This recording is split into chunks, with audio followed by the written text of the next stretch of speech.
Sa loob ng kaharian ng mga demonyo kung saan nakatayo ang isang napakalaking kastilyo, naroon si Vermouth, ang mandirigmang bayani, kasama ang kanyang 4 na kasamahan. Pumasok sila sa kastilyo upang supiliin ang mga Demon Kings. 3 na ang kanilang natalo noon, at 2 na lang ang natitira. Isang napakalaking hukbo ng mga demonyo ang sumugod sa kanila, ngunit sa isang iglap, isang hampas lang ng espada ni Vermouth ay nilinis na agad ang daan. Ganoon kalakas ang dakilang Vermouth. Isang salamangkera ang naglakad sa likuran niya at nagsabing, kung ganito karami ang kalaban, magagamit na niya talaga ang kanyang kapangyarihan. Ginamit niya ito, at biglang lumitaw ang hindi mabilang na mga elemento na umasak sa mga demonyo. Siya si Senya the Wise. Kasunod naman ay isang priestess na sinubukang basbasan ang lahat gamit ang banal na mahika, ngunit biglang umatake ang isang demonyo sa kanya. Akala mo'y mahina siya, pero hindi pala ganon, siya si Anas the Faithful. Ang pinakamatipunong kasamahan naman ay umatake gamit ang dambuhalang palakol. Isang hampas lang, at nilipol niya ang karamihan sa mga demonyo sa paligid. Nabahiran siya ng umuulan na dugo at nagkalat na laman, siya si Moron the Brave. Ang huling kasapi, na may maraming peklat sa katawan, ay sumigaw kay Vermouth na tigilan nitong mauna palagi. Habang sumasalakay rin siya sa mga demonyo, siya si Hamel the Foolish, palaging naiinggit kay Vermouth at itinuturing siyang karibal, kahit walang kumikilala roon. Matapos nilang malipol ang lahat ng mga mahihinang kalaban, nagsimulang magmasid ang grupo sa paligid para maghanap ng mga pahiwatig. Biglang napansin ni Hamel na nasa panganib si Vermouth, at sa huling sandali ay tumalon siya sa harap nito, tinanggap ng buo ang atake. Ang umatake ay isang makapangyarihang demonyo. Bumagsak si Hamel, at halatang nakamamatay ang tama. Inatake rin ng demonyo si Vermouth sa parehong paraan, ngunit ngayon ay handa na siya, mabilis siyang nakaiwas at sa isang iglap ay hiniwa niya ito sa kalahati. Dali-daling lumapit ang grupo kay Hamel. Nakatingin si Vermouth sa kanya at mahina niyang sinabi na hindi niya kailangang mamatay ng ganon. Ngunit ngumiti si Hamel at sinabing, marangal ang kamatayan niyang ito. Sa mga huling sandali ni Hamel ay nagsisi siya dahil hindi siya naging tapat sa kanyang mga kaibigan.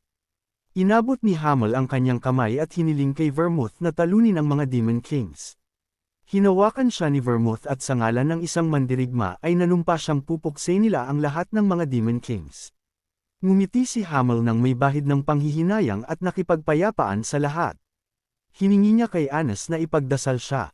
Sinabi naman niya kay Moron na siya ang pinakamatapang na mandirigmang nakilala niya. Nang lumingon siya kay Senya, mahina niyang sinabi na matagal na niya itong nagugustuhan.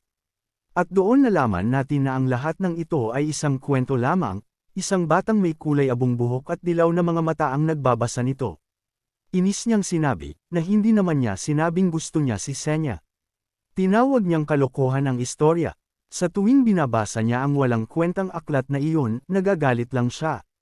Tinatanong niya sa sarili kung sino ba ang sumulat nito at parang pambata. Kung kilala niya lang daw ang may akda ay baka naturuan niya pa ng leksyon. Pinulot niya muli ang libro at nag-isip kung bakit silang lahat may magagandang titulo, The Wise, The Great, pero siya, ang titulo niya ay The Foolish. Naisip niyang baka sinulat to nung lalaking binugbog niya 300 taon na ang nakalipas. Napailing siya at naisip na baka pareho rin ang pakiramdam ng kanyang mga dating kasamahan, ngunit marahil tama lang iyon, dahil sino ba ang mag-aakalang mabubuhay muli ang dating patay na si Hamel, dala pa rin ang lahat ng alaala niya. Siya si Hamel, na namatay noong kalagitnaan ng kanilang pakikipaglaban sa mga Demon Kings 300 taon na ang nakalipas, at ngayon muling isinilang bilang Eugene Lionheart, edad 13, na inapo mismo ni Vermouth. Ayon din sa aklat, noong nabubuhay pa si Vermouth, marami siyang asawa at kalaguyo bukod sa kanyang unang asawa. Nakapagtataka ito kay Eugene dahil alam niyang hindi ang tipo ni Vermouth ang maghahabol sa mga babae. Inisip niya kung nagbago ba ito nung tumanda, dagdag pa niya ay naiintindihan niya, dahil tao lang din si Vermouth. Sa kasalukuyan, ang mga itinuturing na direktang tagapagmana lamang ay ang mga anak ng unang asawa. Kahit pareho ang apelyido na Lionheart, ang pamilya ni Eugene ay kabilang sa sangay na hindi direktang dugo, at dahil dito, bawal silang magsanay ng mana o gumamit ng tunay na espada bago may sigawa ang blood succession ritual. Para sa isang 13 taong gulang, napakakisig at maskulado ni Eugene. Iniisip niya na ngayong araw ang huling beses na gagamit siya ng kahoy na espada. Habang nagsasanay siya, napakabilis ng kanyang mga galaw, at hindi nagtagal ay nabali niya ang mannequin sa dalawa. Tinitigan siya ng kanyang ama na tila natatakot, at napansin nitong hindi iyon ang unang pagkakataon na nabasag ni Eugene ang mga ito. Lumingon si Eugene, at napansin ng ama kung gaano na siya kalakas at kakisig, nakakatakot para sa edad na 13. Anak niya man si Eugene, minsan ay kinikilabutan siya rito, dahil hindi ito umaasal o nagsasalita gaya ng isang bata. Wala nang bakas ng inosente sa kanyang mga mata.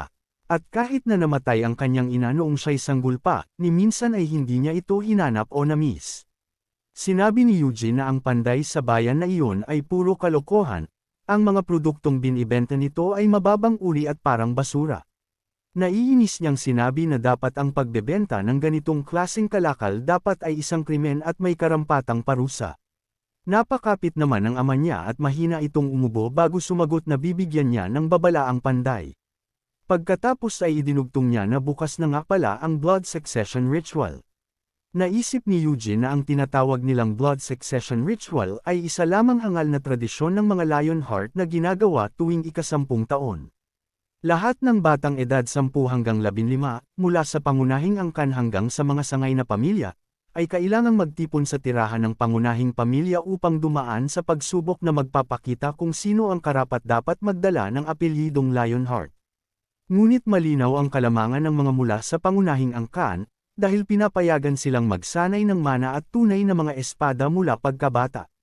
Sa madaling sabi, sinisiguro lang ng sistemang ito na laging mas magaling ang pangunahing pamilya, habang nananatiling mababa ang mga sangay.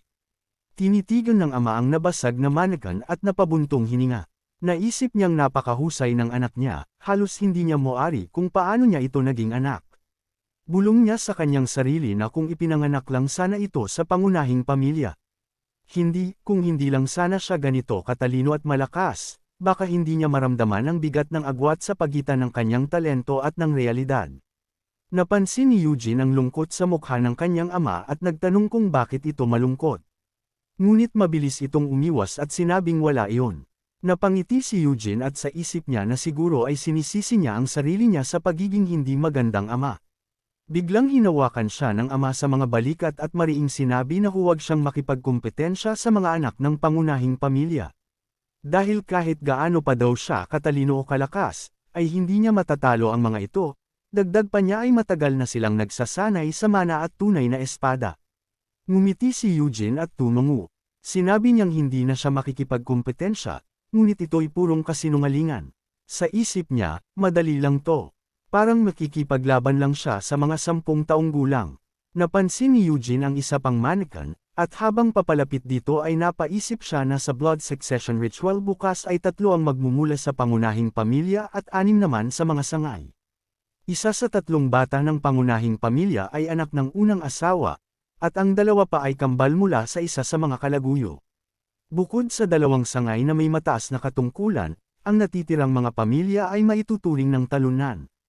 Itinaas ni Eugene ang kanyang espada at sa isang iglap, winasak na naman niya ang isa pang mannequin sa isang hampas lamang. Ngayon ay mas lalo siyang nasabik na makita kung gaano nga ba kagaling ang mga inapo ni Vermouth. Kinabukasan, habang sakay ng karwahe papunta sa ritual, nagbalik tanaw si Eugene. Naisip niya na noong siya pa si Hamel sa nakaraang buhay, itinuring niya ang sarili bilang isang henyo. Madali sa kanya ang matuto, at ang pag-unlad niya ay mas mabilis kaysa sa iba. Ngunit kahit ganoon, madalas pa rin siyang purihin ni Vermouth, na sinasabing kung mas magsisikap siya, lalo pa siyang lalakas. Sagot naman niya noon na ginagawa naman niya ang lahat ng makakaya niya at hindi lahat ng tao ay ipinanganak kagaya ni Vermouth na isang henyo. Ang totoo, ang iniisip ni Hamel noon ay hindi siya isang henyo, kundi ang kaibigan niyang tunay na henyo sa espada at mahika. Si Vermouth, na tinaguri ang Diyos ng digmaan at Panginoon ng lahat, ay dating isang simpleng duke mula sa Kill Empire, ngunit iniwan ang kanyang pwesto at pinarangalan bilang bayani hanggang sa huli. Ang mga dating kasamahan din niya ay nagkaroon ng magagandang kapalaran. Si Senya, the Wise, ang naging pinakabatang Tower Master sa buong Aroth Kingdom. Si Anes, the Faithful, na sa kabila ng kanyang pagkabulok sa loob, ay ngayoy kinikilalang santa sa Holy Empire ng Years, at maging ang kanyang mga aral ay naisulat na sa banal na kasulatan. At si Moron, na nakakagulat na nakapagtatag ng sarili niyang kaharian, bagaman nakakatawa dahil ipinangalan niya ito sa kanyang sarili. Sa lahat ng ito, malinaw na namuhay silang lahat ng maayos bago sila pumanaw. Ngunit galit na naitanong ni Eugene sa sarili, kung ganoon, bakit buhay pa rin ang Demon King? Noon, malinaw na nanumpa si Vermouth na pupuksin niya ang lahat ng mga Demon Kings. Ngunit sa huli, nang mamatay siya sa kastilyo ng Demon King of Incarceration, tila gumawa sila ng kasunduan, isang pangakong nagtapos sa digmaan at nagdulot ng kapayapaan na tumagal ng 300 taon. Habang nasa karwahe, nakasabay niya si Gordon, na nagtanong sa kanya kung kinakabahan siya. At kung oo, ay tiyak na mahihirapan siya kapag nakilala na niya ang pangunahing pamilya. Nagpasalamat si Eugene sa payo, at sinabi naman ni Gordon na simula sa lugar na iyon ay pagmamay-ari na ng mga Lionheart, pero hindi pa kailangan bumaba dahil malayo pa ang pangunahing tahanan. Naisip ni Eugene na ang yabang naman ni Gordon dahil hindi naman kanya ang lupain pero ipinagmamayabang niya. Sinabi niya na siguro ay nakakainis kung ganito kalawak ang ari-arian, ngunit sagot ni Gordon ay ayos lang dahil may mga warp gate naman na nakakalat sa paligid. Gusto sanang tanungin ni Eugene kung bakit hindi siya pinayagang gumamit ng isa roon, pero alam na niya ang sagot, kaya pinili na lang niyang ngumiti at manahimik. Maya-maya pa, dumating na sila sa pangunahing tirahan ng pamilya Lionheart, napakalaki at kumikislap sa gintong palamuti. Ngunit handa na si Eugene. Habang naglalakad sila papasok, hindi na siya nagtaka nang walang seremonya ng pagsalubong. Sa angkan ng Lionheart, tanging ang mga may direktang dugo lamang ang pinapayagang magsuot ng markang leon sa kaliwang dibdib. Tinanong ni Eugene si Gordon kung may mga kamag-anak na bang nakarating, at sagot nito, siya ang nauna, kaya dapat silang tumuloy muna sa guest house. Pagdating nila roon, sinalubong siya ng isang dalagang katulong na nagngangalang Nina, na magalang na yumuko at sinabing siya ang magiging tagapangalaga ni Eugene habang nananatili ito, at kung may kailangan siya ay iring niya lang ang kampana. Nagpasalamat si Eugene dahil kahit papaano, binigyan siya ng sariling katulong. Tinanong niya ang dalaga kung ilang taon na ito, at sagot niya ay 16 at katatapos niya lang ng kanyang training. Ngumisi si Eugene at sinabi sa sarili na sadyang gusto yata siya nilang bigyan ng problema, alam niyang sinadya ito, kung magkamali ang walang karanasang katulong at pag-alitan niya, siguradong may masasabi sila laban sa kanya. Pero hindi na mahalaga kung sino ang may ideya, malinaw na gusto lang nila siyang asarin. Tinanong niya si Nina kung kailan darating ang iba pang kalahok. Sagot ng dalaga, sa loob ng 4 na araw ay darating na silang lahat, at yun na ang pinakamatagal. Tumayo si Eugene at hiniling kay Nina na samahan siya papunta sa lugar ng pagsasanay. Bagaman bahagyang nagulat, agad naman siyang sumunod. Sa labas ng pangunahing gusali, 2 bata mula sa pangunahing pamilya ang nag-uusap tungkol kay Eugene. Pinagtatawanan nila ito dahil galing daw ito sa isang maliit na bayan sa probinsya, at marahil daw ay karit lamang ang ginagamit nito sa pagsasanay imbes na espada. Sinabi ng lalaki na siguradong mabaho ang karwahe ni Eugene dahil sa uri ng pamumuhay nito, at kahit kamag-anak pa nila ito, dapat pa rin daw siyang magbayad kung may nasira siya sa tirahan ng pangunahing pamilya. Sumang-ayon naman ang babae at sinabing tama iyon, kaya dapat daw nila itong pagsabihan. Ipinagmalaki ng lalaki na hindi naman nila siya paparusahan, kundi bibigyan lang ng babala, at inutusan ang babae, si Sale, na sumama sa kanya. Mula sa isang bintana, may isa pang batang kasapi ng pangunahing pamilya na nakamasid sa kanila. Ngunit agad siyang umatras nang lingunin siya ni Sale at titigan ng matatalim na mata na worry ay sa isang mabangis na hayop. Samantala, abala si Eugene sa pagsasanay gamit ang sibat. Mabilis at tiyak ang bawat galaw niya. Noong nabubuhay pa siya bilang si Hamel, hindi siya kailanman naging tamad sa pagsasanay, ngunit ang katawang taglay niya ngayon, anak ng lahi ni Vermouth, ay may pambihirang lakas at tibay. Kahit gaano niya pilitin ang sarili, hindi siya nagkakasakit, at mabilis gumaling ang anumang sugat. Ang kakayahan ng mga inapo ni Vermouth ay higit pa sa anumang kanyang pinangarap noon. Tahimik na pinagmamasdan ni Nina si Eugene, namamangha sa bilis nito kahit may mga sandbag na nakatali sa kanyang mga braso at sibat. Ngunit naputol ang kanyang paghanga nang marinig niya ang mga tinig sa paligid. Paglingon niya, nakita niya sina Cyan at Sil na papalapit. Nakunat ang noo ni Cyan habang nakatingin kay Eugene. Sinabi niya kung anong ginagawa niya doon. Huminto si Eugene sa pagsasanay at kalmadong sinabing malinaw naman kung ano ang ginagawa niya, nagsasanay. Ngumiti si Sil at sinabi kay Cyan na tinawag siyang tanga ni Eugene. Ang diretso niyang sagot ay lalong ikinainis ni Cyan, na agad humingi ng paghingi ng tawad dahil tinawag siyang tanga. Agad namang humingi ng tawad si Eugene, ngunit halatang walang sinseridad sa tono nito. Nairita si Cyan at sinabing hindi sapat iyon, dapat daw siyang yumuko bilang paggalang. Sagot naman ni Eugene, magkaedad lang naman sila, kaya't bakit siya luluhod kung hindi naman sila magkaibigan o magkapantay. Umiling si Cyan at sinabing kahit pareho silang Lionheart, hindi sila magkapantay. Sumingit si Sil at pinaalala sa kapatid ang tungkol sa karwahe, dahilan para ulit-ulitin ni Cyan ang pang-iinsulto. Iniutos niyang linisin ni Eugene ang sariling karwahe dahil tiyak daw na amoy bukid iyon. Walang imak na tiningnan siya ni Eugene, saka humarap kay Nina at tinanong kung siya ba ang personal na lingkod niya. Nang tumango ito, sinabi niyang si Nina na lang ang maglinis ng karwahe. Nag-alinlangan si Nina, hindi alam ang gagawin, habang lalong nagdilim ang mukha ni Cyan. Galit nitong sinabi na nilalapastangan ni Eugene ang kanyang utos at kawalang galang iyon. Pagkatapos, ipinakilala ni Eugene ang sarili, at magalang namang sumagot si Sil, bagamat agad siyang pinutol ni Cyan at tinawag si Eugene na basura na hindi dapat binibigyan ng galang. Ipinahayag ni Cyan na dahil sinuwi siya ni Eugene, dinungisan nito ang kanyang dangal, kaya kailangan nilang magduelo. Bahagyang ngumiti si Eugene at sinabing huwag basta-basta gamitin ang salitang duelo dahil mabigat ang kahulugan nito. Wala raw siyang balak makipaglaban at mas gusto niyang ipagpatuloy ang pagsasanay. Ngunit muling nang asar si Cyan, tinatawag siyang duwag at sinabing marahil ay hindi siya naturuan ng kanyang mga magulang kung ano ang tunay na dangal. Sa puntong iyon, sinimulan ni Eugene tanggalin ang mga pabigat sa kanyang mga braso. Nagulat si Cyan at nagtanong kung ano ang ginagawa niya. Tumingin si Eugene ng diretso sa kanya, kalmado ngunit matalim ang titig. Kung gusto ni Cyan ng duelo, ibibigay niya ito. Seryoso niyang sinabi na ihagis na nito ang panyo, senyales na mag-uumpisa na ang duelo. Patuloy na nagtanggal ng pabigat si Eugene, at lumabas na maging ang suot niyang vest ay may bigat din pala. Hindi makapaniwala si Cyan sa dami ng weights na suot ng lalaki, inakala niyang mga palamuti lang iyon. Ngunit ngayon ay wala na siyang magagawa kundi panindigan ang hamon, dahil kung uurong siya, pagtatawanan siya ni Sil habang buhay. Bukod pa roon, kailangan niyang parusahan si Eugene dahil sa pagdungis umano sa kanyang dangal. Mabilis niyang inihagis ang panyo sa direksyon ni Eugene at mariing idineklara na magsisimula na ang duelo. Sa sandaling iyon, tinanggal ni Eugene ang huling pabigat. Pagbagsak ng panyo sa kanyang mukha, agad siyang gumalaw.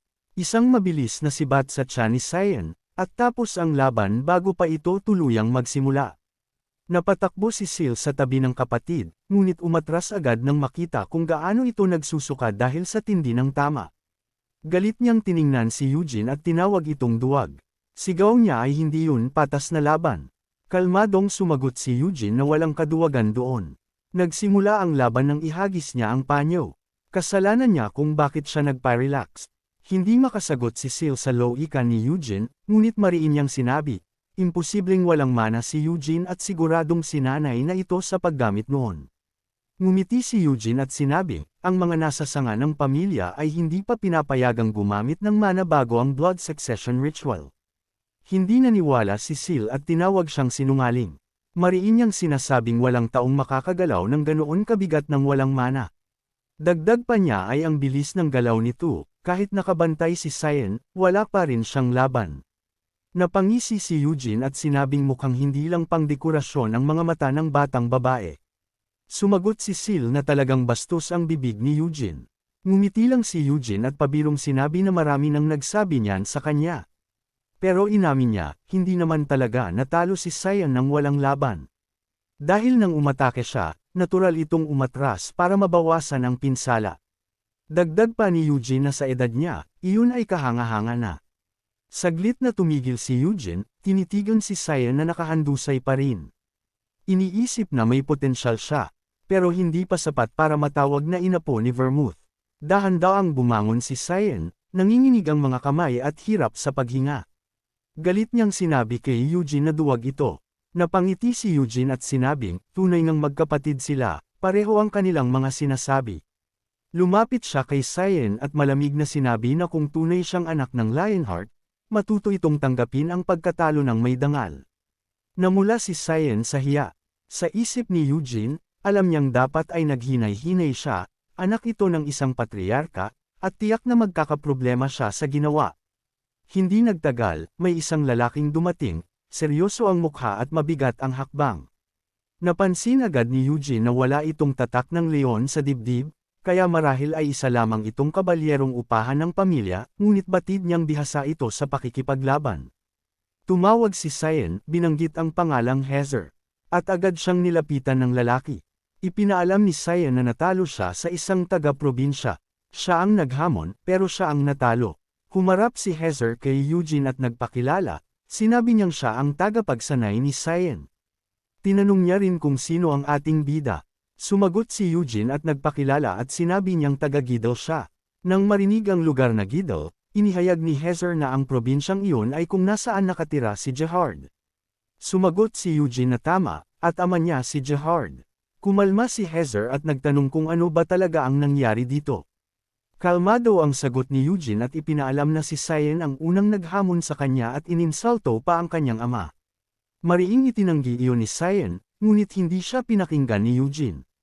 Inulit ni Eugene ang sinabi ni Cyan na hindi raw siya tinuruan ng dangal ng kanyang ama at tinawag pa siyang duwag.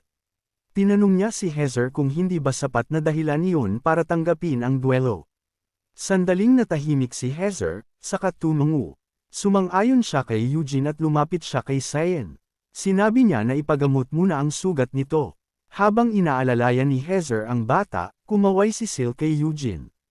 Tumugon naman ito ng simpleng kaway at isang mapanuksong mukha. Lumipas ang ilang araw, at habang kumakain si Eugene ng masaganang hapunan, lumapit si Nina dala ang impormasyong hinihingi niya. Ipinabatid nito na darating kinaumagahan sina Deacon, Hansen, at Jules, habang sina Gargus at Desira ay gagamit ng warp gate pagsapit ng gabi. Napaisip si Eugene nang marinig iyon. Mas maaga pala ang pagdating ng mga ito kaysa sa kanyang inaasahan, na nangangahulugang malapit nang magsimula ang succession ritual. Pagkatapos niyang kumain, lumabas siya ng bulwagan at sandaling tumingin sa estatwa ni Vermouth. Sa isip niya, nagpaumanhin siya sa dakilang bayani dahil alam niyang mula sa araw na iyon, guguluhin na niya ang mga inapo nito. Hindi naman daw niya ginusto na maging kabilang sa kanilang lahi, kasalanan lamang ito ng kapalaran at ng kanyang muling pagkabuhay. Samantala, sa kabilang bahagi ng mansyon, kasalukuyang kinukwestiyon ni Anishilia, ang ikalawang asawa ng patriarka, ang kanyang anak na si Cyan. Galit na galit ito at paikot-ikot sa silid habang nakaupo si Heather sa isang tabi. Tinitigan niya ang anak ng Mariin, tinatanong kung totoo bang natalo ito sa isang kasapi ng sangay ng pamilya. Kinumpirma ni Heather ang totoo. Agad niyang tinawag si Cyan palapit at malakas itong hinampas ng pamaypay sa mismong lugar kung saan ito tinamaan sa laban. Napaigik si Cyan sa sakit, ngunit lalo lamang siyang pinagsabihan ng ina. Hindi rin nakontento si Anishilia, tinanong pa niya si Heather kung sigurado itong hindi marunong gumamit ng mana ang batang tinutukoy. Pinagtibay ng guro na ni katiting na enerhiya ay wala sa katawan ni Eugene. Muli niyang tinawag si Sil at pinasagot kung paano nangyari ang pagkatalo. Ipinaliwanag ng dalaga na nang magsimula ang duelo, agad umatake si Eugene at tinamaan si Cyan bago pa ito nakaiwas. Mariing napahawak si Anishilia sa sentido, hindi makapaniwala na sa isang hampas lang ay natalo ang kanyang anak. Nagsimulang magsalita si Cyan upang magpaliwanag, ngunit bago pa ito matapos ay sinampal siya ng ina ng buong lakas. Muli itong sumigaw, galit na galit, tinatanong kung paanong natalo ito sa harap ng mga kasapi ng mababang angkan at sa batang walang mana. Habang nanginginig si Cyan sa takot, patuloy itong humingi ng tawad. Hindi pa rin nasiyahan si Anishilia at sinabing kung hindi lang paborito ng kanyang asawa si Heather, matagal na nitong ipapapatay ang lalaki. Gayunman, ipinahayag niyang si Heather na lamang ang muling magsasanay sa kanyang anak upang hindi na muling magdala ng kahihiyan sa kanilang pamilya. Sa kabila ng lahat, mas nagmistulang magulang si Heather kay Cyan kaysa sa mismong ina nito. Kalaunan, nang tuluyang kumalma si Anishilia, nilapitan niya si Seal. Ipinaliwanag nito na nais niyang makipagkaibigan ang anak sa batang si Eugene. Nagulat si Seal sa kahilingan ng ina at tinanong kung bakit. Nilinaw ni Anishilia na ang dahilan ay simple, si Eugene ay mas malakas kaysa sa kapatid nito. Ayon sa babae, kung siya lamang ang masusunod, matagal na niyang ipinapatay si Eugene, ngunit alam niyang siya ang unang mapaghihinalaan. Isa pa, kung sakaling magkaroon ng labanan sa loob ng pamilya, tiyak na makikialam ang mga tagapagpatupad ng batas pamilya, at iyon ay kailangang maiwasan. Sa huli, sinabi ni Anishilia na sapat nang makipagkaibigan si Seal sa batang iyon. Tahimik lamang ang dalaga ngunit kalaunan ay pumayag, sinabing may interes din naman siya kay Eugene kaya gagawin niya ito. Ngumiti si Anishilia, at ang ngiting iyon ay nagmistulang ngisi ng isang taong may masamang binabalak. Kinabukasan, dumating na sa tirahan ng pangunahing pamilya ang tatlong batang mula sa sangay, sina Hansen, Deacon, at Jules. Habang abala si Eugene sa kanyang pagsasanay, lumapit si Nina dala ang malinis niyang mga kasuotan. Ipinabatid nito na dumating na ang lahat ng kalahok, at naroon na rin ang patriarka. Inabisuhan niya si Eugene na maghanda kaagad. Tahimik lamang itong tumayo, pinunasan ang pawis, at tumingin sa direksyon ng mansyon. Sa isip niya, alam niyang magsisimula na ang totoong laro.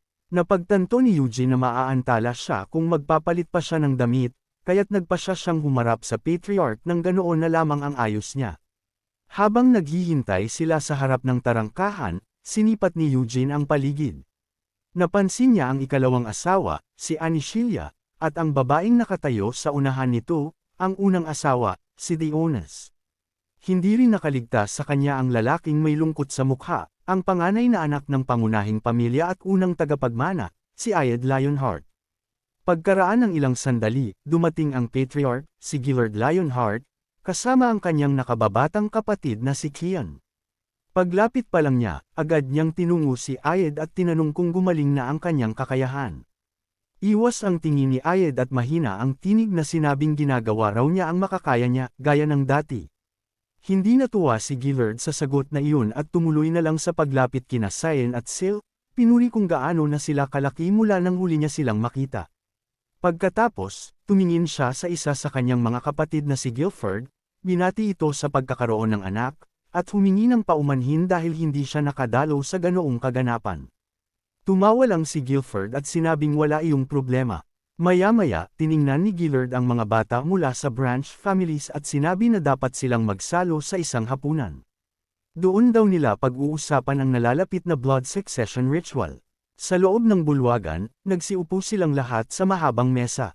Napansin ni Eugene ang dalawa pang dumating, sina Gargis at Desira, na tila sabay na dumating kasama ng patriarch sa pamamagitan ng warp gate.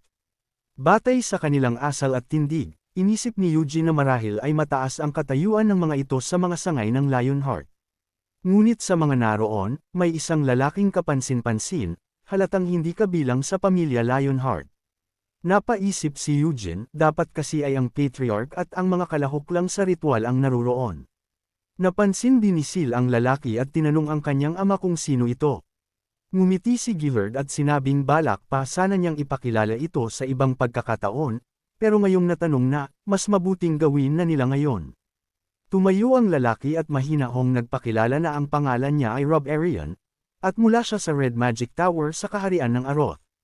Sandaling natahimik ang silid bago nagsalita si Ayed, halatang nagulat. Sinabi niya na ang lalaking iyon ay walang iba kundi ang master ng Red Magic Tower. Dahil sa gulat, muntik nang masamid si Eugene sa iniinom niya, dahilan para mapatingin ang lahat sa kanya. Agad siyang tinanong ni Rob Arian kung ayos lang siya, at mabilis siyang tumungo at sinabing maayos lang. Ngunit sa loob-loob niya, naguguluhan siya. Kung siya nga ay ang Red Tower Master, ibig sabihin ay isa siyang direktang alagad ni Senya, o baka naman alagad ng alagad ni Senya. 300 taon na ang nakalipas mula nang si Senya ay maging Green Magic Tower Master sa pinakabatang edad sa kasaysayan ng Aroth. Hindi lamang niya pinahusay ang lahat ng mga aklat ng mahika sa kaharian ng Aroth, kundi tinulungan din niya ang napakaraming alagad mula sa iba't ibang Magic Tower, at nagbigay pa ng payo sa iba pang mga Tower Master. Hanggang sa kasalukuyan, itinuturing pa rin siya ng Green Tower Master at ni Rob Arian bilang kanilang dakilang guro. Ang pinakanakakagulat para kay Eugene ay ang makaharap agad ng isang taong konektado sa kanyang dating kasamahan, at sa ganito kaaga pa lamang. Nagsimula si Gillard na makipag-usap kay Eugene, sinasabing narinig na niya ang tungkol dito mula kay Deones, at alam niyang si Cyan ay nagdulot ng kahihiyan hindi lang sa kanya kundi pati sa kanyang mga magulang. Napayuko si Cyan sa hiya, samantalang kalmado namang sumagot si Eugene, inaamin na totoo iyon, ngunit wala naman siyang kinikimkim na sama ng loob. Tinanong ni Gillard kung iyon ba ay dahil nanalo siya sa laban. Ipinaliwanag ni Eugene na kung natalo man siya, tatanggapin niya iyon ng buong puso, dahil kung hindi niya kayang ipagtanggol ang sarili niyang dangal, tungkulin niyang tanggapin ang resulta bilang katotohanan. Napangiti si Gillard at sinabing mas magaling pa siya kaysa sa sariling anak. Pagkatapos ay binalingan niya si Cyan, sinabing hindi siya nasusuklam sa pagkatalo mismo kundi sa kahihiyan na ipinakita nito matapos matalo. Dapat ay mas inalala nito kung paano siya nagkamali kaysa sa kung ano ang iisipin ng iba. Idinagdag pa ni Gillard na ang laban ay nagsimula dahil sa mga insultong binitiwan ni Cyan, ngunit kahit natalo na siya, hindi pa rin siya nakapagbigay ng maayos na paghingi ng tawad. Susubukan sana ni Cyan na magsalita, ngunit pinutol siya ng kanyang ama. Sinabi ni Gillard ng may mabigat na boses na isa siyang Lionheart at ang dakilang si Vermouth ang ninuno nila. At kung tunay niyang dinadala ang dugo nito ay dapat kumilos siya ng naaayon, igalang mo hindi lang ang sarili mong dangal, kundi pati dangal ng iba, ayon kay Gillard. Namula si Cyan sa hiya, ngunit sa huli ay yumuko at taimtim na humingi ng tawad kay Eugene. Napansin ni Eugene kung gaano ito napipilitan, pero hindi na niya iyon pinansin. Pagkatapos ay tinanong ni Gillard kung si Gerard ba ang kanyang ama. Nang makumpirma ito ni Eugene, humingi ng paumanhin si Gillard dahil hindi niya personal nakakilala si Gerard. Tumugon si Eugene na natural lang iyon, dahil ang kanilang pamilya ay nakatira sa isang liblib at payak na lugar, imposibleng makilala ng isang tulad niya. Nais malaman ni Gillard kung si Gerard ba ang nagturo sa kanya ng mga galaw sa labanan. Ipinaliwanag ni Eugene na itinuro lamang ng kanyang ama ang mga batayang kasanayan, ngunit pagkatapos noon ay nagsanay na siya sa sarili niyang kagustuhan. Namangha si Desira, at lalo pang nagulat si Gargas nang malaman na kaya niyang talunin si Cyan kahit nag-ensayo lamang mag-isa. Ngumiti si Gillard, nagsasabing magiging kapana-panabik ang blood succession ritual sa pagkakataong ito. Dumating na rin ang mga pagkain, at habang inihahain ito, paalala ni Gillard na baka hindi nito maabot ang kanilang inaasahan, ngunit tiyak na nagugutom na silang lahat kaya't dapat na silang kumain. Matapos ang kainan, tumayo si Gillard at nagsabing ang dahilan ng pagtitipon na iyon ay upang ibahagi niya ang ilang detalye tungkol sa nalalapit na blood succession ritual. Lahat ay nakinig ng may interes habang nagsimulang magsalita ang patriarch. Aminado si Gillard, kahit nakakahiya bilang pinuno ng pamilya, na ang kasalukuyang anyo ng ritual ay masyadong hindi patas. Isa itong tradisyon ng pangunahing pamilya kung saan ang mga anak mula sa branch families ay hindi pinapayagang magsanay gamit ang totoong sandata o mana hanggang matapos ang ritual. Sa ganitong kalagayan, imposible raw na manalo ang isang batang mula sa sangay laban sa isang batang mula sa pangunahing pamilya. Ngunit tatlo sa kanyang sariling mga anak ang sasali ngayon, kaya naniniwala siyang nararapat lamang na suriin hindi lamang ang kakayahan ng kanyang mga anak, kundi ang potensyal ng lahat ng nagdadala ng pangalang Lionheart. Pinaliwanag ni Gillard na ang layunin ng ritual ay hindi lamang upang manalo, kundi upang patunayan sa sarili na isa silang tunay na inapo ng dakilang Vermouth, at hindi mahalaga kung sila man ay mula sa pangunahing linya o sa sangay. Ngumisi si Eugene sa sarili at naisip na ang inapo ni Vermouth na ito ay mas mabait pa kaysa kay Vermouth mismo. Napansin ni Gillard na dahil sa lahat ng ito, humingi siya ng tulong para sa gaganaping ritual, at iyon ang dahilan kung bakit naroon si Rob Arian. Tumayo siya, at sa isang iglap ng kanyang mga daliri, ang mesa ay biglang nagbago at naging mapa ng isang malaking labyrinth. Ipinahayag niya na doon mismo gaganapin ang ritual. Ipinaliwanag niya na bawat kalahok ay papasok mula sa ibang pasukan, at ang kanilang layunin ay talunin ang halimaw na pinuno na nasa pinakaloob ng labyrinth. Kailangan din nilang iwasan ang mga bitag at lumaban sa mga halimaw na makakasalubong nila sa loob. Ngunit, idinagdag ni Gillard na ang lahat ng mangyayari sa loob ay pawang ilusyon lamang na nilikha sa pamamagitan ng mahika, parang isang malaking laro sa isip. Gayunpaman, binalaan niya silang huwag magpadala, dahil mararamdaman nila na parang totoo ang lahat. Tahimik na napaisip si Eugene, napagtanto niyang hindi lang ito ordinaryong mahika sa pagsasamo, kundi mataas na antas ng ilusyonaryong mahika. Hindi na siya nagtaka kung bakit si Rob Arian ay nakamit ang posisyon bilang Tower Master. Nagpatuloy si Rob Arian at ipinaliwanag na kapag may nakatalo sa Boss Monster, matatapos ang ritual, at bibigyan ng puntos ang bawat kalahok base sa kanilang ipinakitang kakayahan. May nagtanong kung ayos lang bang hindi nila takasan ang labyrinth, at tumungo si Rob Arian, sinabing oo, kung natatakot sila, maaari na lang silang manatili sa pasukan ng labyrinth. Nagtanong si Eugene kung ano ang gantimpala sa sinumang makatalo sa boss ng labyrinth. Napangiti si Gillard at sinabi na maaaring kunin ng sinumang manalo ang kahit anong gusto niya mula sa ilalim ng pangunahing yaman ng pamilya. Napangiti si Eugene sa ideyang iyon, sobrang ganda para tanggihan. Habang naglalakad palayo, iniisip niya na madali lang dapat ito, at ang tanging problema niya ngayon ay kung ano ang pipiliin niya sa mga kayamanan ng pangunahing pamilya. Sa paglalakad niya, napansin niya sina Desire at Gargas na tila naghihintay sa kanya. Lumapit si Gargas at agad na nagtanong kung totoo bang tinalo niya si Cyan. Tumango si Eugene at kinumpirma ito, sabay dagdag na kung tapos na sila sa mga walang saysay na tanong, aalis na siya. Tinangka siyang pigilan ni Gargas, pero wala siyang masabi, kaya napailing na lang si Eugene at nagpatuloy papunta sa training grounds. Doon siya nagpatuloy sa kanyang pag-eensayo, ngunit muling naistorbo nang lumapit muli sina Desire at Gargas, tila hinihintay siyang matapos.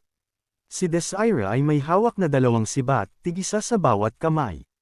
Napaisip si Eugene kung bakit hindi pa sila natutulog. Bigla namang umusag si Gargas sa harapan, at matapos ang ilang segundo, bigla niyang pinunit ang kanyang suot na kamiseta. Nagsimula siyang huminga ng malalim habang pinapakita ang mga nangangintab niyang kalamnan. Napakunot noo si Eugene, nagtataka kung ano ang nangyayari. Ipinagyabang naman ni Gargas na ang pamilya nila ay may lihim na potion na nagpapabilis ng paglaki ng kalamnan base sa tindi ng training, ngunit hindi nag-iipon ng mana sa katawan. Wala raw halos masamang epekto, kaya tinanong niya si Eugene kung interesado ba siya. Tumingin si Eugene sa kanya at malamig na nagtanong kung narito ba siya para magbenta sa kanya. Sumabat si Desire, sabay sabi na may isang malaking side effect ang potion, kapag ininom mo, tutubo ang balbas, kahit babae ka pa. Tumaas ang kilay ni Eugene, habang si Desire ay ngumiti at nagpatuloy, sinabi niyang narinig niya na sibat ang ginamit ni Eugene laban kay Cyan. Kaya nagtataka siya kung bakit espada naman ngayon ang gamit nito. Sagot ni Eugene, marunong siya sa pareho, si Batman o espada. Napangisi si Desire, halatang hindi kumbinsido, at itinapon sa kanya ang isang sibat. Nahuli yon ni Eugene nang walang kahirap-hirap. Ngumiti si Desire, itinaas ang hawak niyang sibat, at sinabing sibat ang espesyalidad niya, dagdag pa niya ay titingnan niya kung makakasabay si Eugene. Inisip ni Eugene na mas madali pa sigurong harapin si Desire kaysa doon sa nagbebenta ng potion na parang ahente. At sa totoo lang, interesado rin siyang malaman kung gaano kalakas ang mga anak ng mataas na ranggo sa mga sangay ng pamilya. Dahil doon, tinanggap niya ang hamon ni Desire. Nagharap silang dalawa at tumayo sa kani-kanilang posisyon. Tinanong ni Eugene kung bakit nandyan pa si Gargas, at ipinaliwanag nitong siya ang magiging referee. Kahit simpleng sparring lang ito, kailangan pa rin daw ng patas na laban. Naisip ni Eugene na ang ugali nito ay kahawig ng isang taong puro laman ng utak, kaya't napangiti siya ng bahagya. Ipinahayag ni Gargas na magsisimula ang laban kapag sinabi niyang start ngunit nainip si Desire at sinabi na bilasan na lang ito. Sa kanyang isip, hindi siya makapaniwalang kaya ni Eugene gumamit ng espada at sibat ng sabay, at gusto niyang ipakita dito na ang sibat ay hindi madaling pagharian. Pagkatapos ng hudyat ni Gargas, sumugod si Desire ng buong bilis, iniisip na ang unang umatake ang mananalo.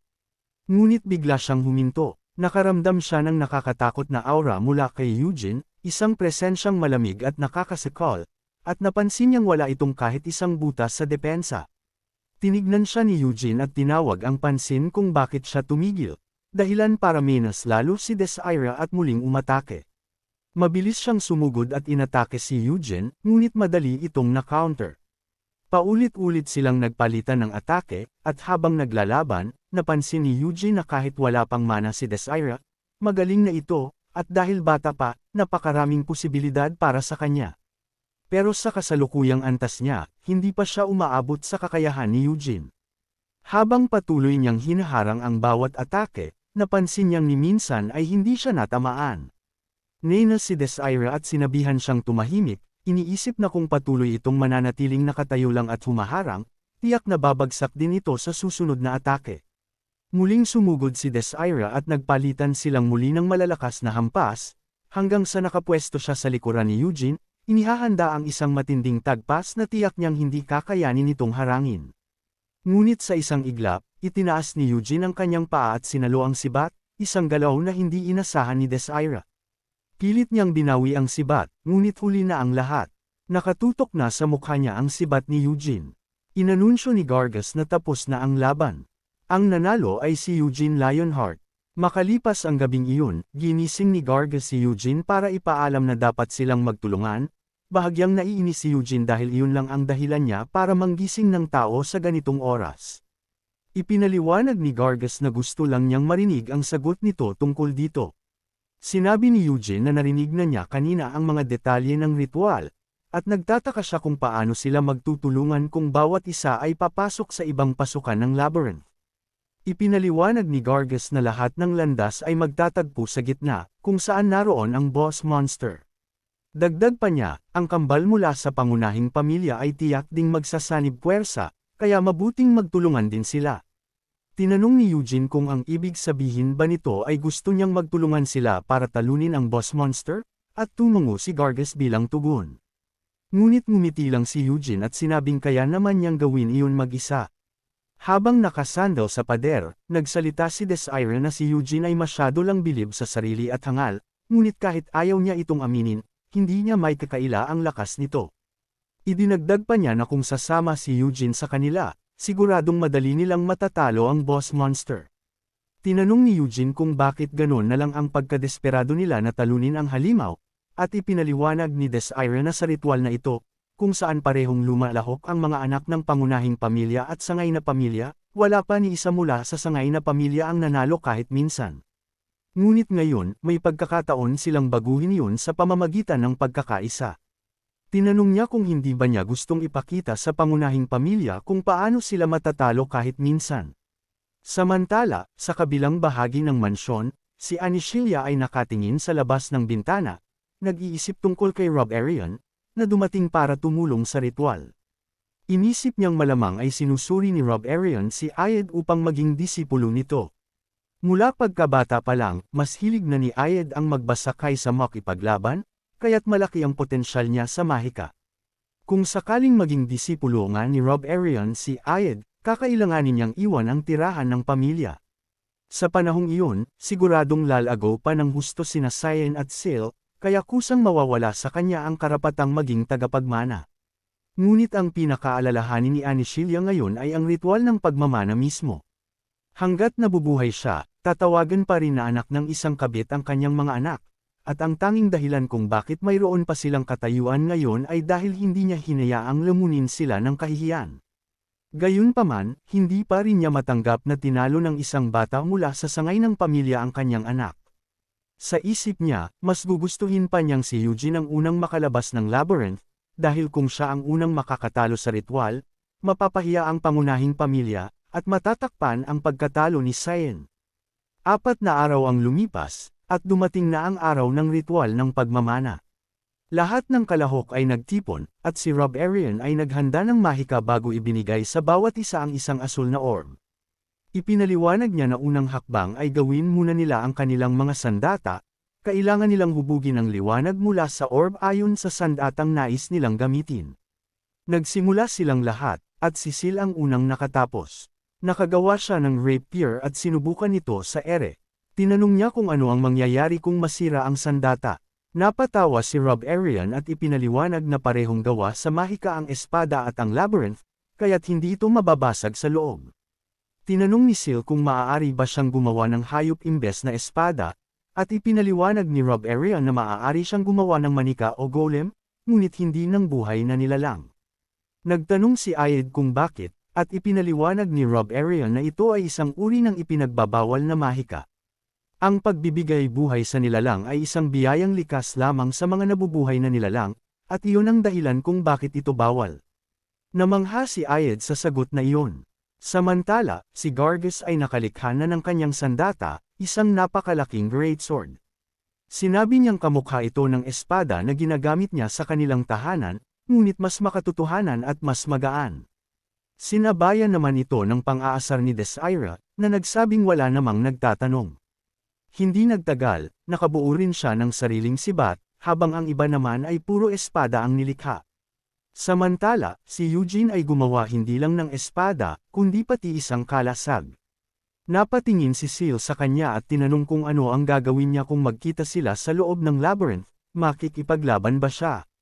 Tinanong ni Eugene ang patriarka kung pinapayagan ba ang laban sa loob, at tunungo si Gillard, sinasabing bahagi iyon ng ritual mismo.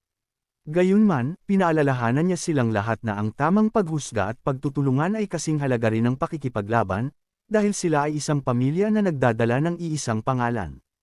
Habang nag-iisip si Seal tungkol sa salitang pamilya, napangiti siya kay Eugene, na labis namang nainis at naintriga sa kakaibang ngiting iyon. Matapos ito, ipinamahagi ni Rob Arian ang ilang kwintas sa kanila at ipinaliwanag na nakaugnay ito sa kanilang isipan.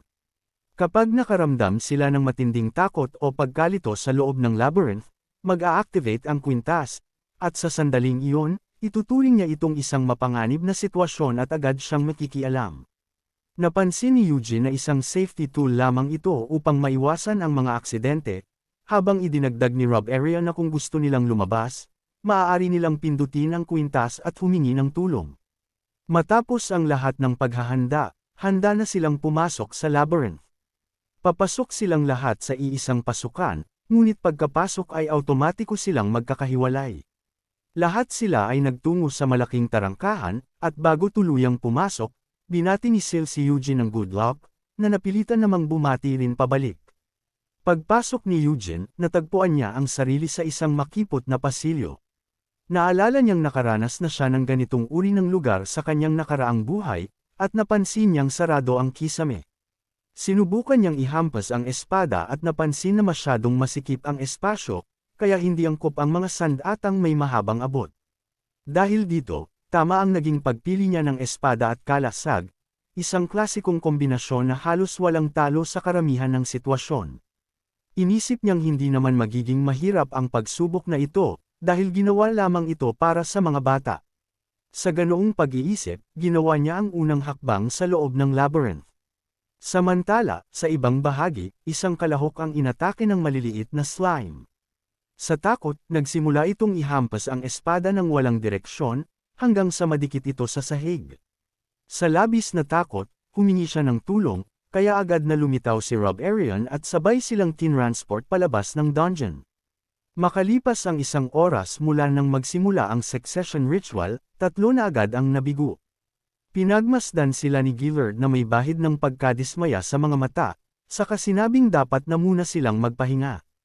Umupo siya kasama si Rob Arian at sinubaybayan ang mga natitirang kalahok. Una nilang nakita si Gargus, na malakas na umiindayog ng kanyang higanteng greatsword. Madalas itong maipit sa lupa o pader, ngunit dahil sa kanyang lakas, nagagawa pa rin niyang makapanakit ng malaki. Napansin ni Gillard na medyo magaspang pa ang kilos ni Gargus, ngunit nakakayanan naman niya ang mga halimaw ng walang hirap. Sumunod niyang tiningnan si Desira, na lumalaban sa mga slime. Nang matamaan niya sa wakas ang isa, napansin ni Gillard na hindi epektibo ang mga matatalas na sandata laban sa slime, kaya kailangang makahanap ito ng pagkakataon upang makatakas.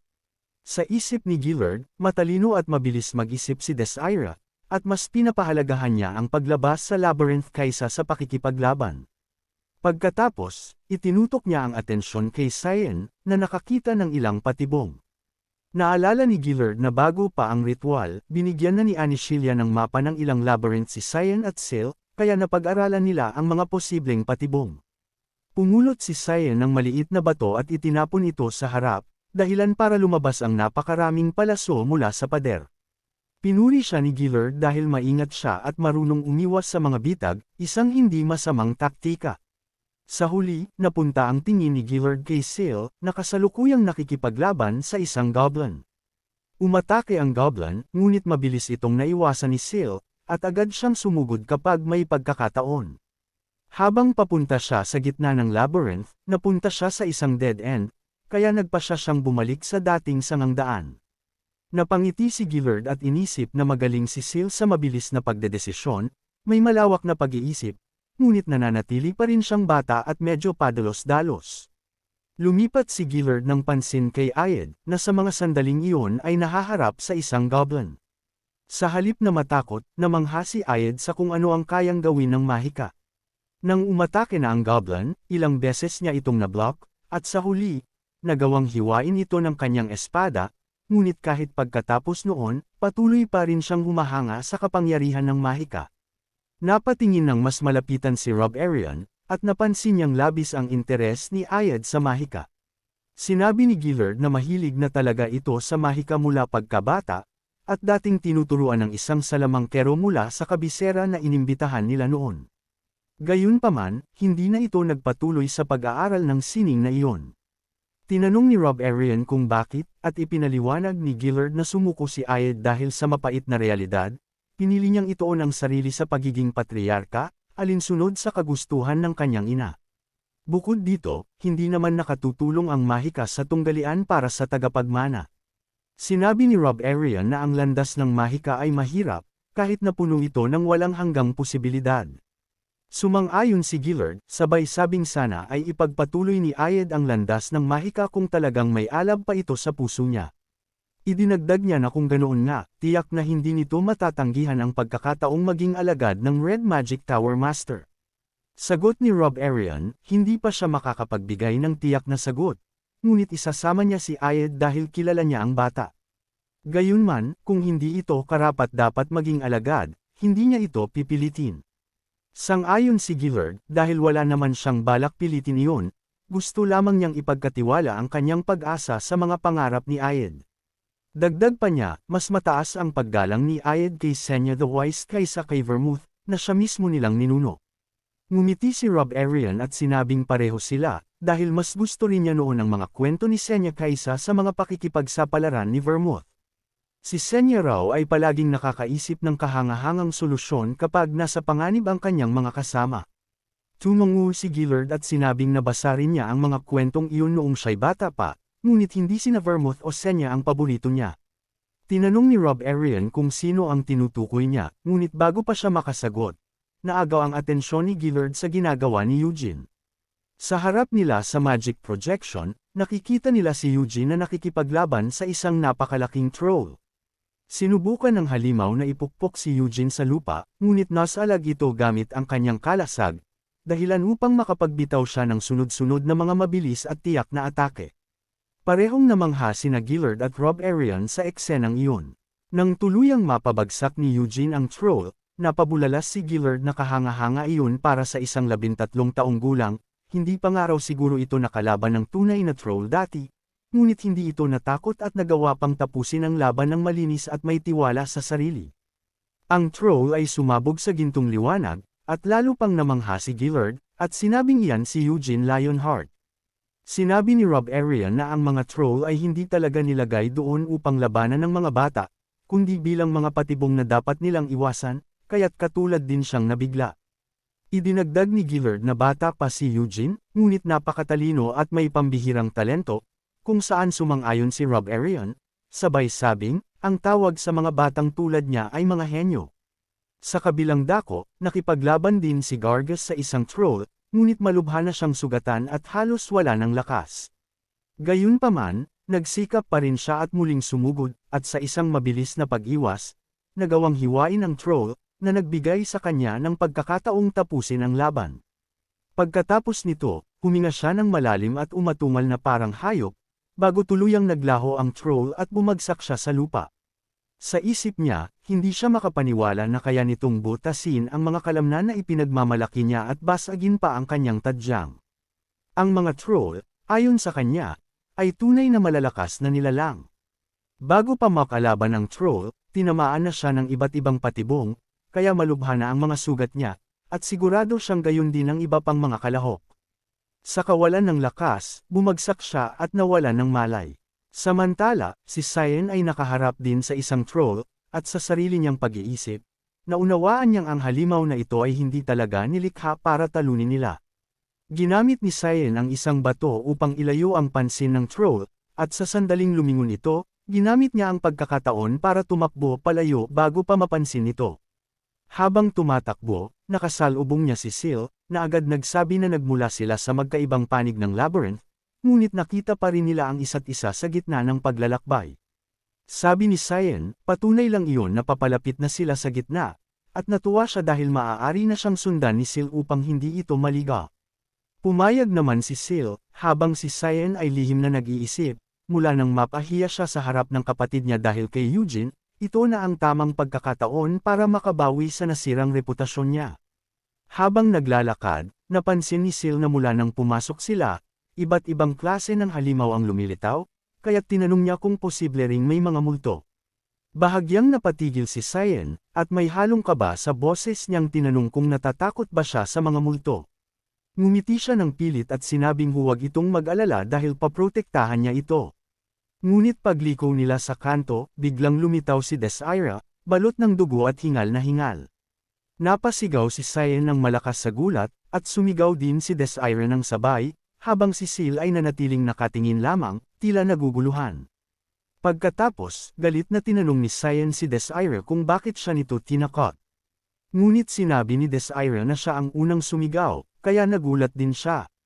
Tinanong ni Cyan kung bakit puno ito ng dugo, at ipinaliwanag niyang galing iyon sa isang patibong. Naisip ni Desira na nabigo ang kanyang pag-ambush, kaya kailangan niyang umatras muna. Napansin ni Seal na tumakbo palayo si Desira, ngunit si Cyan ay muling nakaramdam ng kahihiyan, na ipakita niya na naman ang kanyang nakakatawang gawi sa harap ni Seal. Dahil dito, hindi niya mapapatawad si Desira. Sa galit, sumigaw siya na dapat nilang habulin ito, kaya sabay silang tumakbo ni Seal upang sundan siya. Habang tumatakbo, iniisip ni Desira na walang paraan para manalo siya sa laban-laban sa dalawa, at naguguluhan din kung nasaan si Gargas, na sa totoo ay walang malay na nakahandusay sa ibang bahagi ng piitan. Bigla, isang patibong ang nag-activate sa ilalim ni Desira, ngunit nakahanap siya ng tamang balanse at nakatakbo papunta sa kabilang bahagi bago tuluyang bumagsak ang sahig. Habang nag-aalangan si Cyan kung dadaan pa sila sa parehong ruta, tinapangan niya ang sarili, hindi siya muling mapapahiya sa harap ni Seal. Bagaman balak pa niyang itabi ang kanyang mana para sa laban sa boss, ginamit na niya ito ngayon dahil wala na siyang pagpipilian. Sa tulong ng mana, naitawid niya ang sarili sa kabilang panig, at iniabot kay Seal ang kamay niya, sinasabing sasaluhin niya ito kung sakaling mahulog. Ngunit mahusay din si Seal sa paggamit ng mana, kaya nakatawid siya ng mag-isa ng walang problema. Patuloy nilang hinabol si Desira, hanggang sa magtagpo silang tatlo sa gitna ng labyrinth, kung saan naruroon ang boss monster. Nakita sila ni Eugene, na naghihintay na tila matagal na roon, at tinanong niya kung bakit sabay-sabay silang dumating. Tinanong naman ni Cyan kung anong ginagawa niya doon, at sinabi ni Eugene na naghihintay lang siya, gusto niyang makita kung sino ang unang makakarating sa gitna. Hindi makapaniwala si Cyan at tinanong kung totoo bang naghihintay lang siya sa kanilang lahat, at sumabat si Seal, sinasabing si Eugene nga ang unang nakarating doon. Tumango si Eugene, na tila kumpirmadong siya nga. Lumapit si Desira at sinabing, kung ganun, mukhang nagbago na ang isip niya at tinanggap na ang alok nilang magtulungan laban sa boss. Ngumiti si Eugene, at ipinaliwanag na oo, naaalala niya ang usapan, ngunit ang totoo'y naghintay siya upang bigyan silang lahat ng pagkakataong lumaban muna. Aniya, madali lang niyang tatapusin ang halimaw na ito, ngunit hindi naman magiging patas kung pinagpuyatan at pinagpaguran nilang makarating sa gitna, tapos wala silang makaharap na laban. Nagpanteng ang tenga ni Cyan sa tinig na puno ng pang-aasar ni Eugene, ngunit nagpatuloy ito sa pagsasalita, sinasabing ang halimaw na iyan ay hindi gagalaw hanggat wala sa abot nito, kaya parang naghihintay lang ito. Minungkahi niya na lumaban sila ayon sa pagkakasunod ng pagdating, una si Desira, kasunod si Cyan, at pagkatapos si Seal, para patas ang laban. Nagulat si Desira, at tinapunan ng matalim na tingin si Eugene, sabay sabing ang ibig niyang sabihin ay haharapin nila ng mag-isa ang dambuhalang iyan. Ngumiti lamang si Eugene at sinabing, kung sa tingin niya ay wala siyang pag-asang manalo, pwede naman siyang sumuko. Sinabi ni Desire na handa siyang lumaban, sabay binalutan ng panyo ang mga sugat niya habang papalapit sa halimaw. Tinanong ni Cyan si Eugene kung bakit hindi pa siya nakikipaglaban sa boss, at sumagot si Eugene na lalaban siya pagkatapos ng lahat. Napansin ni Cyan na baka hindi na ito magkaroon ng pagkakataon, dahil tiyak niyang siya mismo ang makakatalo sa halimaw. Ngumiti si Eugene at sinabing, kung magagawa niya talaga ay igagalang niya ito ng buong puso habang buhay. Na-excite si Cyan sa narinig, at agad niyang pinaalalahanan si Eugene na huwag kalimutang tuparin ang pangako niya. Umupo si Cyan at pinagmasdan ng halimaw, isang minotaur, na ayon sa kanya ay karaniwang halimaw sa mga labyrinth, ngunit mas malaki pa kaysa sa inaasahan niya, malaki pa kaysa sa troll na nakalaban niya dati. Gayunman, iyon lang ang nakakatakot dito, dahil hindi ito kasing agresibo ng troll o ogre. Sa isip niya, kung ganun lang ito, kaya niya itong talunin sa isang bagsakan. Biglang damilat ang mga mata ng minotaur, at dahan-dahan itong tumayo. Napatingin si Desire at napaisip kung paano niya mapapatay ang halimaw na ganun kalaki, pero napakalayo na nang narating niya para umatras pa ngayon. Sumugod siya, at agad sinubukan ng minotaur na durugan siya ng kamay nito. Mabilis siyang nakaiwas at bumalik sa tamang posisyon, saka inundayan ng sibat ang kamay ng halimaw, ngunit hindi ito tumagos. Naisip niya na ang balat nito ay napakatigas. Biglang hinablot siya ng minotaur, at naramdaman ni Desire na iyon na ang kanyang katapusan, pero sa halip na patayin siya, ibinato lang siya pabalik sa grupo. Nagulat si Seal at tinanong kung bakit ginawa iyon ng halimaw, kung kaya naman itong patayin si Desire ng diretsahan. Ipinaliwanag ni Eugene na hindi totoong halimaw ang minotaur, at natapos na ang laban sa oras na mahawakan siya nito, kaya pinakawalan na lang siya.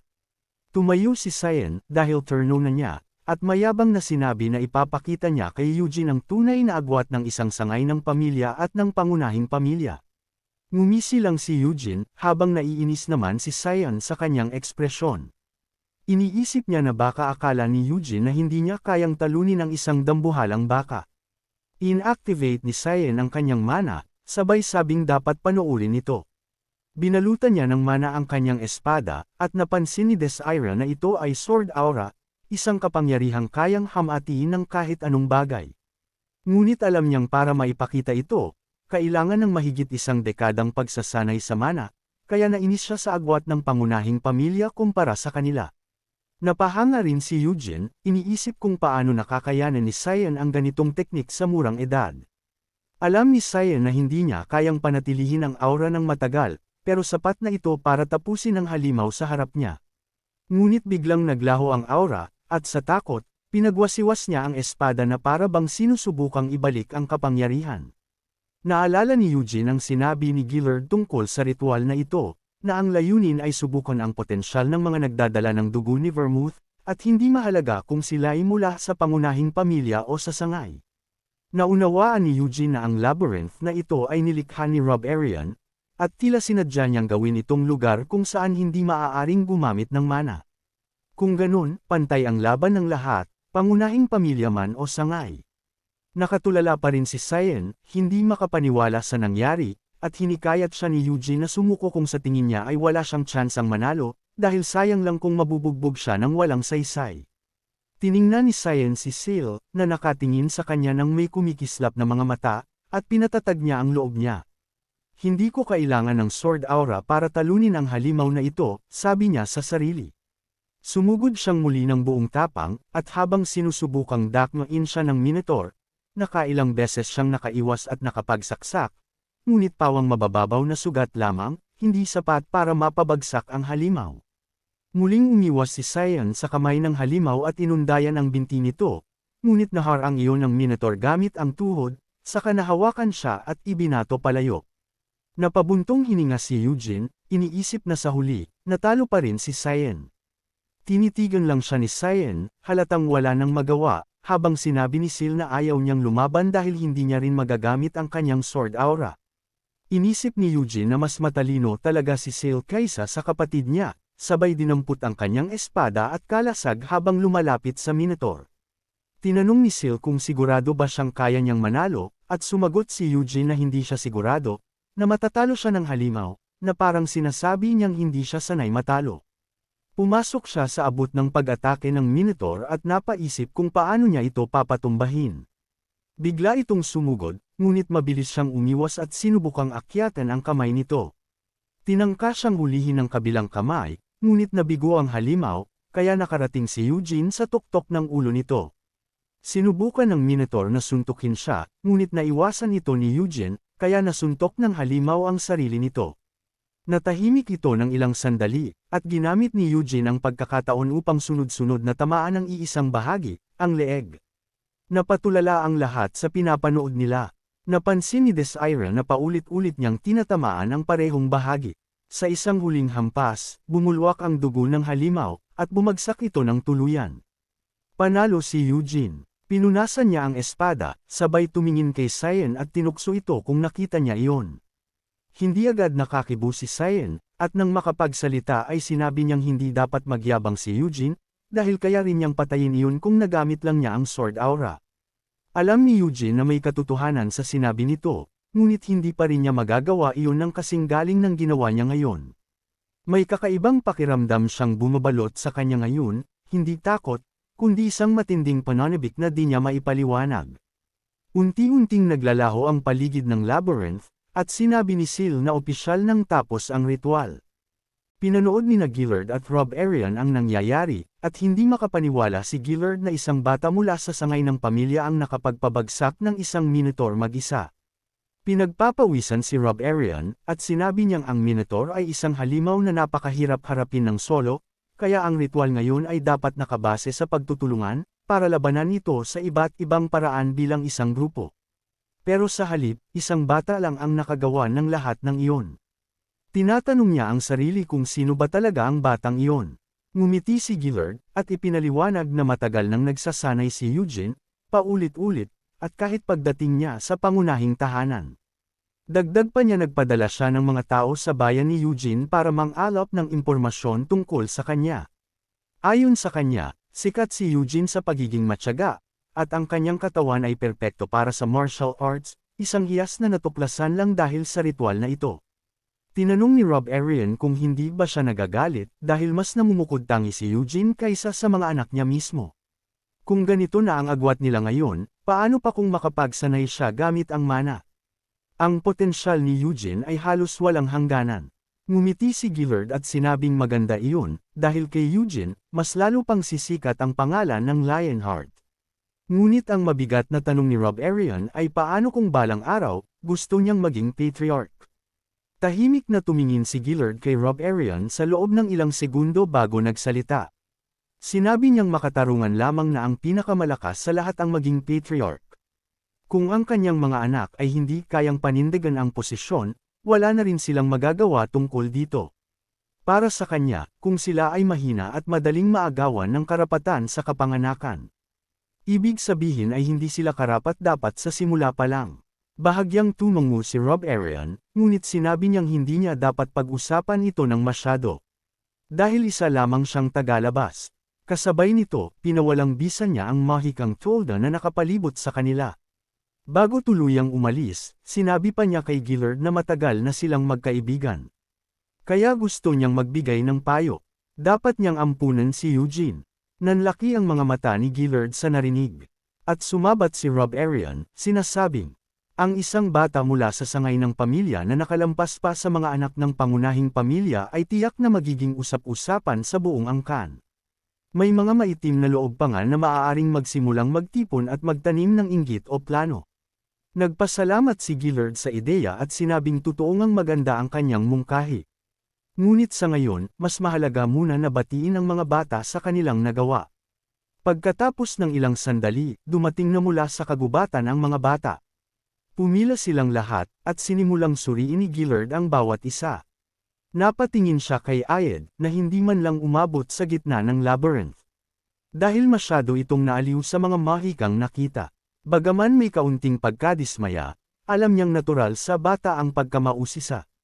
Ngunit hindi iyon ang layunin ng ritual, dapat ay pinatunayan niya ang kanyang kakayahan.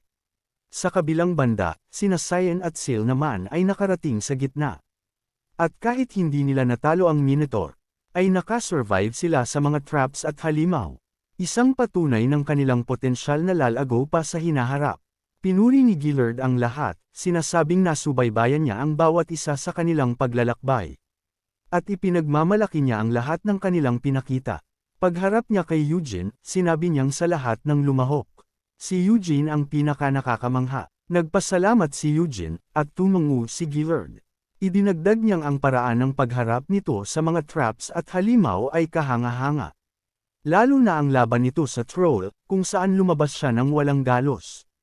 Nagulat si Gargas, iniisip kung paano nagawa iyon ng batang may payat na katawan, at pabilong sinabi na kung uminom lang sana si Eugene ng muscle potion na inalok niya, ay makakagawa ito ng templo gamit ang sariling katawan. Natawa si Rob Arian, at sinabi niyang inaakala niyang tatagal ng ilang araw ang ritual, ngunit mali pala siya sa pagtansya. Bagaman mga bata pa lamang, malinaw na nasa kanila ang dugo ng dakilang angkan. At sa pagkakataong ito, maswerte siyang nasaksihan ng mga hiyas na may kakaibang kislap ng potensyal. Inutusan ni Gillard ang lahat na magpahinga muna. Ayon sa kanya, nais sana niyang maghanda ng selusalo, ngunit hindi niya inasahan na matatapos agad kaya wala siyang naihanda. Ipinag-utos niya kay Rob Arian na ihatid ang mga bata pabalik, at sinimulan na nitong gawin iyon. Ngunit bago tuluyang makaalis, tinawag ni Gillard si Eugene at sinabing sasama ito sa kanya. Napansin ito ni Seal, at agad niyang tinanong kung ibibigay na ba ng ama ang regalo. Ngumiti si Gillard at sinabing walang dahilan para ipagpaliban pa iyon. At mas kapanapanabot kung ibibigay na agad. Habang naglalakad, iniisip ni Seal na ilang beses na siyang nakiusap sa kanyang ama na pasilipan siya sa ilalim ng treasury, ngunit lagi siyang tinatanggihan. Ngayon, wala siyang nagawa kundi panoorin sina Gillard at Eugene, na naglalakad patungo sa lugar na iyon, habang puno ng halong inggit at kuryosidad ang kanyang mga mata. Napansin ni Gillard na tila kaya ni Eugene gumamit ng iba't ibang uri ng sandata. Ngunit mariing itinanggi iyon ni Eugene, sinasabing sobra lang ang pagtatansya ni Gillard sa kanyang kakayahan. Ngunit umiling si Gillard, at sinabing hindi iyon totoo. Gumamit si Eugene ng espada at kalasag sa loob ng labyrinth, at sibat naman sa laban niya kay Cyan at Desira. Napaisip si Eugene, iniisip na nalaman pala ni Gillard ang laban nila ni Desira. Ngunit hindi naman siya nabigla, dahil patriarch nga ito, at natural na alam niya ang lahat. Sinabi ni Gillard na ang espada ang sandatang sumasagisag sa pamilya Lionheart sa kasalukuyan. Ngunit ayon sa kanya, ang kanilang ninunong si Vermouth ay sanay sa maraming uri ng sandata at higit na bihasa sa pakikidigma, dahil dito, tinagurian siyang Diyos ng digmaan at guro ng lahat.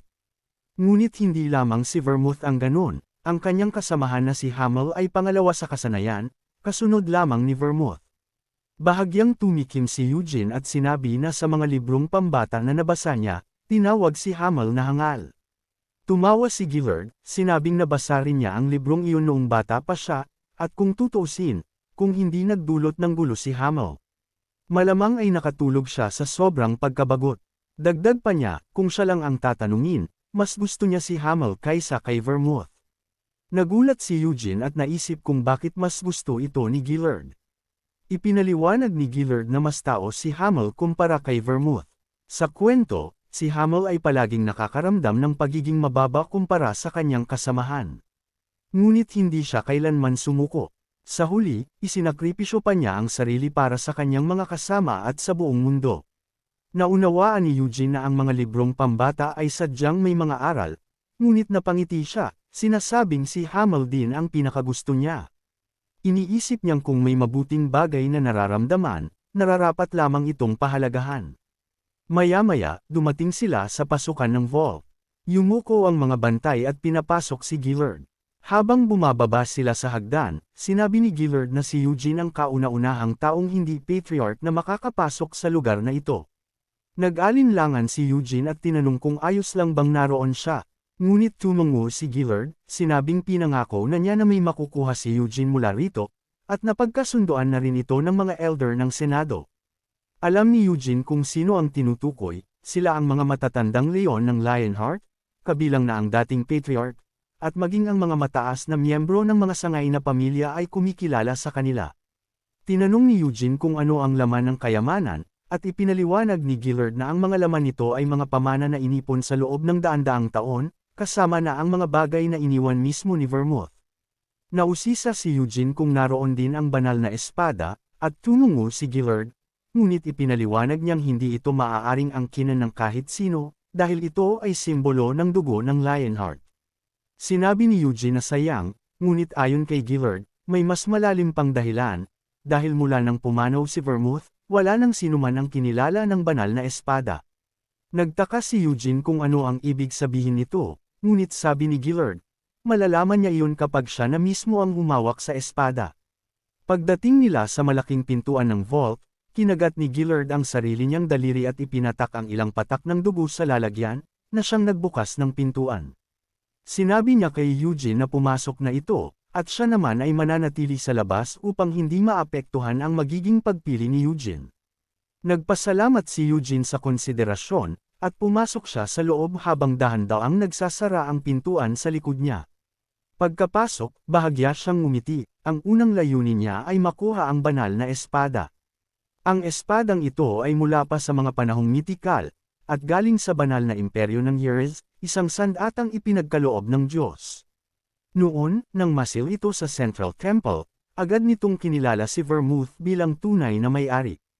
Ang espadang iyon ang sumibat sa puso ng ikalimang Demon King ng Slaughter, si Helmuth, 300 taon na ang nakalilipas. Ngunit matapos iyon, naging isang napakalaking sulo na lamang ito. Walang sinumang nagawang muling buhayin ang liwanag nito. Sinubukan ni Eugene na bunutin ang espada mula sa lupa, ngunit hindi ito gumalaw kahit kaunti. Naisip niya na kahit pa magawa niyang mahugat ito, hindi naman niya ito mapapanatili, kaya mas mabuting sumuko na lamang siya at maghanap ng iba. Habang naglilibot siya sa loob ng treasury, napansin niya ang isang espada, ang Devourer's Sword. Ayon sa tala, ito ay espadang kumakain ng mana ng mga nilalang na pinapatay nito at ginagawang sarili nitong kapangyarihan. Kaya rin itong hatiin ang malalakas na mahika sa isang hampas lamang. Ngunit ang dahilan kung bakit na-control ito ni Vermouth noon ay dahil siya ay isang bihasang salamangkero, kaya hindi pa ito kaya ni Eugene sa ngayon. Habang naglalakad pa, napansin niyang marami ring pamilyar na sandata sa paligid, ang Draconian Spear Carbos, na may kapangyarihang tulad ng hininga ng isang dragon. Bagaman matagal, uminit ang enerhiya nito, ang Stormblade Wyneth, na pinagpala ng hari ng mga Wind Spirit.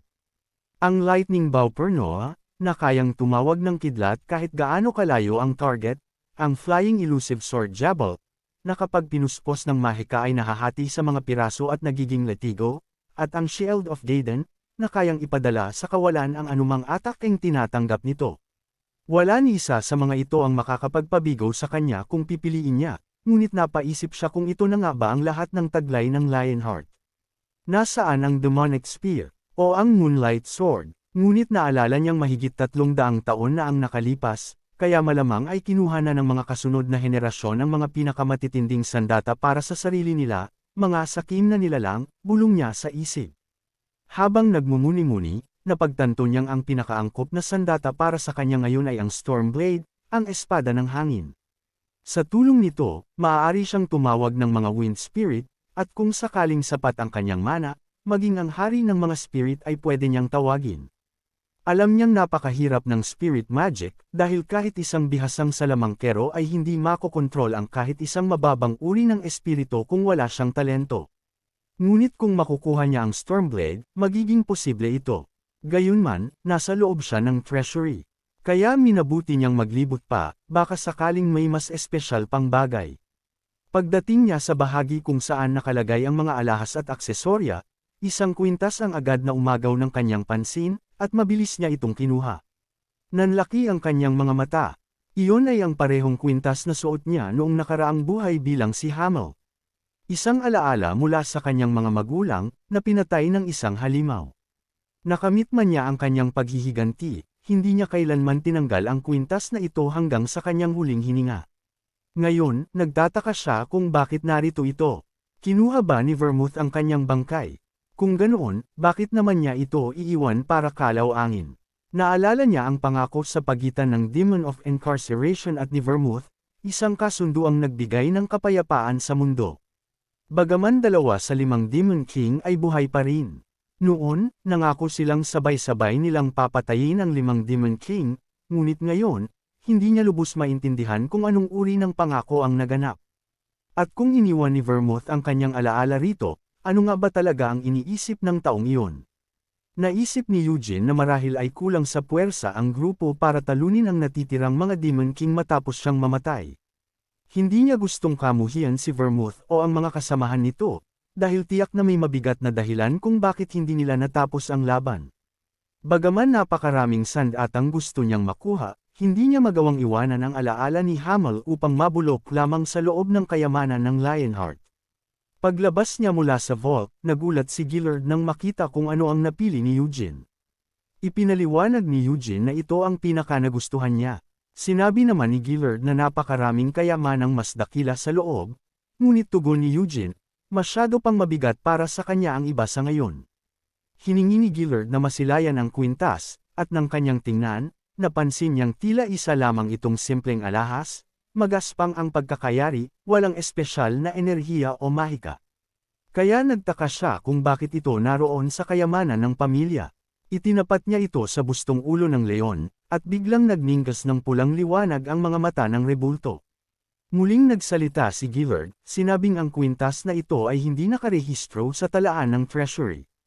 Ibig sabihin, hindi ito dapat naroon sa simula pa lamang. Sinabi ni Gillard na ang kwintas na pinili ni Eugene ay walang anumang tunay na halaga, hindi nga raw ito sapat upang makabili ng kahit isang mumurahing espada kung ibebenta. Tinanong niya kung sigurado ba si Eugene na iyon talaga ang gusto niyang kunin. Tumango si Eugene, at napabuntong hininga si Gillard, sinabing wala na siyang magagawa kung iyon ang gusto ng bata, ngunit ipapasuri niya ito kay Rob Arion dahil maaaring may taglay itong mahika dahil hindi kilala ang pinagmulan nito. Tinanong ni Eugene kung maibabalik ba sa kanya ang kwintas pagkatapos pag-aralan, at nangako si Gillard na tiyak na babalik ito sa kanya. Pagkatapos, sinabi ni Gillard na dahil ganito ang kinalabasan, at dahil ang bagay na ito ay hindi naman talaga kabilang sa kayamanan ng Lionheart, pwede siyang pumasok muli sa treasury at pumili ng isa pang kayamanan. Nagtanong si Eugene kung totoo bang maaari iyon, at kinumpirma ni Gillard.